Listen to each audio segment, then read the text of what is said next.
Kinolearn and KinoPhonics. These are activity-based methodologies developed in the heart of India over a period of almost 34 years. When I started developing this program, there was no Google, and we did not really have that many funds in our schools. So the whole purpose was to create an activity based environment within the resources that are available to us using material that would be cost effective and sustainable. So I started working with 10 by 10 centimeter cards and 10 by 20 centimeter cards to be able to use a A4 size paper without any wastage. So if you actually take a roughly 10 by 10 centimeter size, and you will get six A4 size, six papers from A4 size.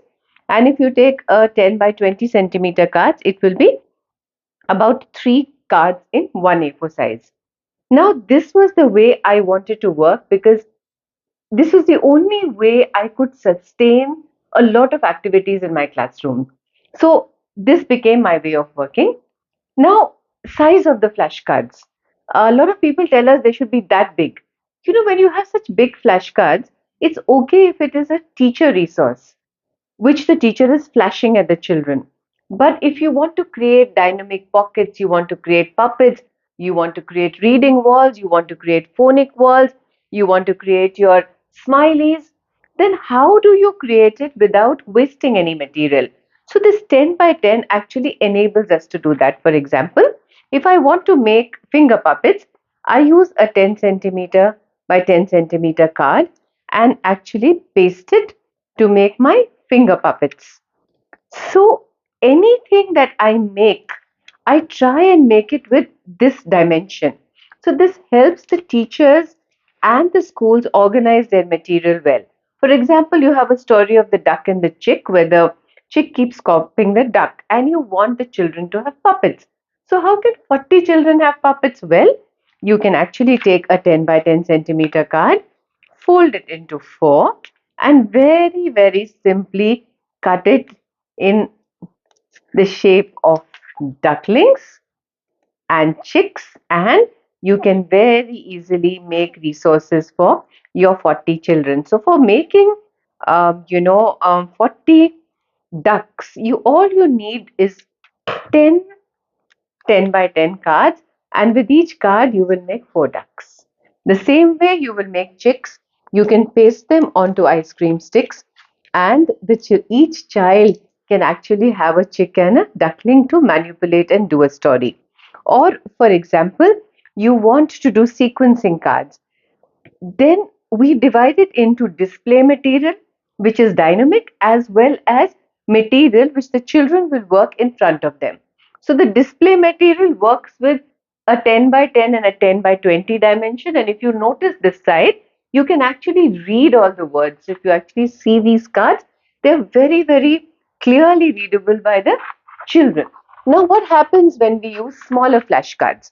Now, these small flashcards are again designed in the proportion of a 10 by 10 cut into 4 to make these small flashcards, because when children sit down and work perhaps in front of their books, they usually have just about 14 to 15 inches space in front of them. Now, if these cards are this big, how will a little child manipulate cards? How will they actually arrange cards into, building words or manipulating them into, with sounds or learning how to make blends if the cards are very big? So, for the children who are working on the table, we use smaller cards. For display, we use slightly bigger cards. And that's how Kinolearn and KinoPhonics works. It is used in the series of My Learning Train as a methodology. Therefore, we created all the resources based on that. So you'll notice that any resource we have will be in a particular proportion, so that number one, when you print the material or make the material, it is completely cost effective and there is absolutely no wastage of paper.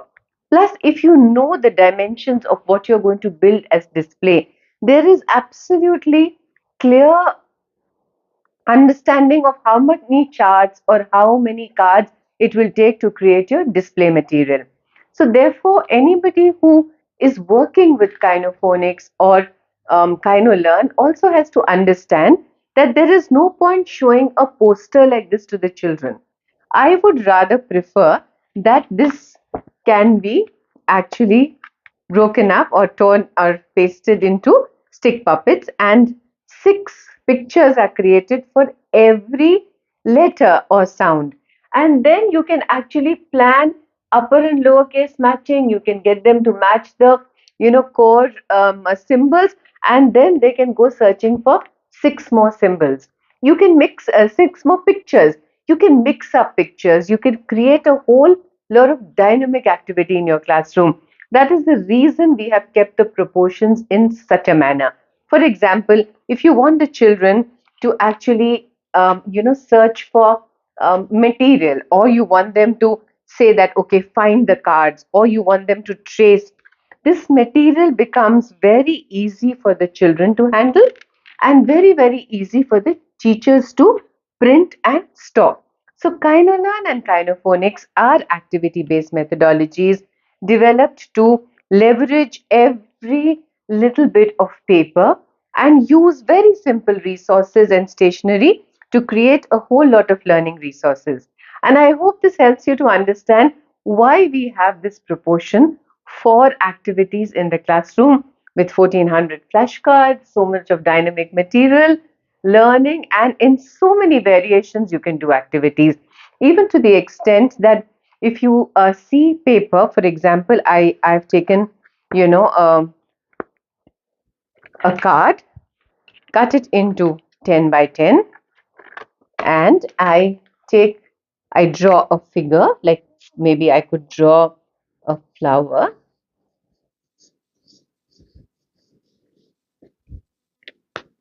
and I can cut it into two and make puzzles, two-piece puzzles. I can sometimes cut it into four and then keep making one puzzle more and more complex. And imagine if I have 40 children and I have 40 puzzles, I can just number each piece and I can circulate it rather than having one puzzle which all the 40 children will have. I can actually use and make puzzles like this. So the whole concept is about dynamism. It's about using material in different ways and making it very, very easy for the educator to facilitate activities in a classroom which need not have a lot of funds and can be working with limited budgets. So I hope you enjoy this whole process and understand why we have cards which are 5 by 5 centimeters, and why we have them 10 by 10 centimeters, and why do we have them 10 by 20 centimeters. That way we can create a range of resources, theme boards, display walls, and so much more.